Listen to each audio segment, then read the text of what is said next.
Saudara-saudari yang terkasih dalam Kristus,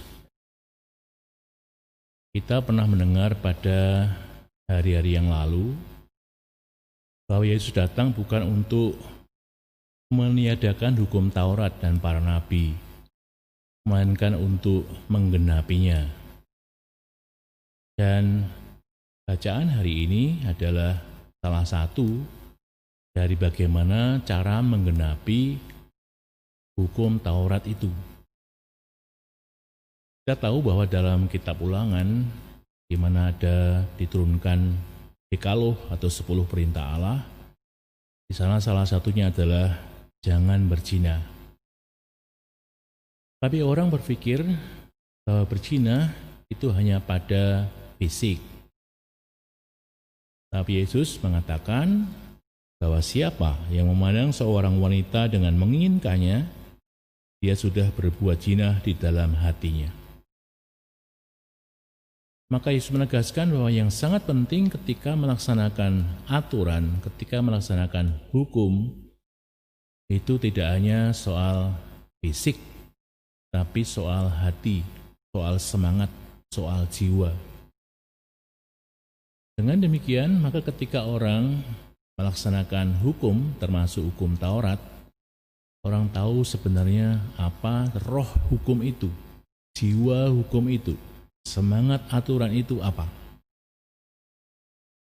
Tentu kalau orang mengatakan bahwa saya tidak berzina karena saya secara fisik tidak berbuat apa-apa terhadap orang itu, tapi Yesus menegaskan bahwa ketika hatinya sudah ada pikiran-pikiran yang sifatnya berzina, maka dia sebenarnya sudah berbuat demikian.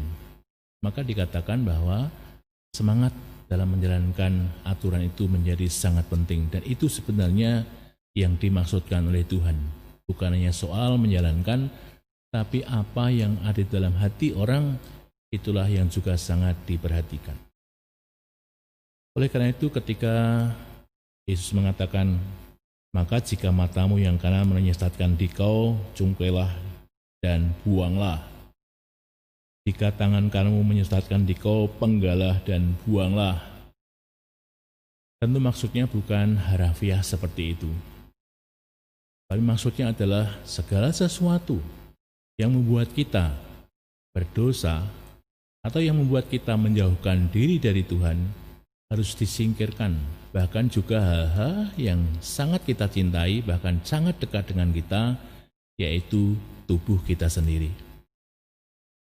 Oleh karena itu kita diharapkan agar supaya dengan semangat yang sama kita menjalankan peraturan-peraturan, kita menjalankan hukum-hukum gereja misalnya, tapi dengan semangat itu bahwa kita sungguh mau menghindari yang kurang baik dengan cara-cara, sikap hati, tindakan, pikiran, agar supaya kita sungguh-sungguh bisa semakin dekat dengan Tuhan dan juga semakin dekat dengan sesama, sehingga kita tidak merugikan sama sekali sesama kita.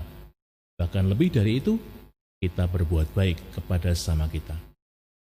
Maka marilah kita seraya bersyukur atas kegenapan hukum Taurat yang disampaikan oleh Yesus. Bahkan dia sendiri sebenarnya adalah penggenapan dari nubuat para nabi. Kita mohon agar supaya kita semakin setia mengikuti dia, dan juga kita semakin bertumbuh, semakin menyerupai dia.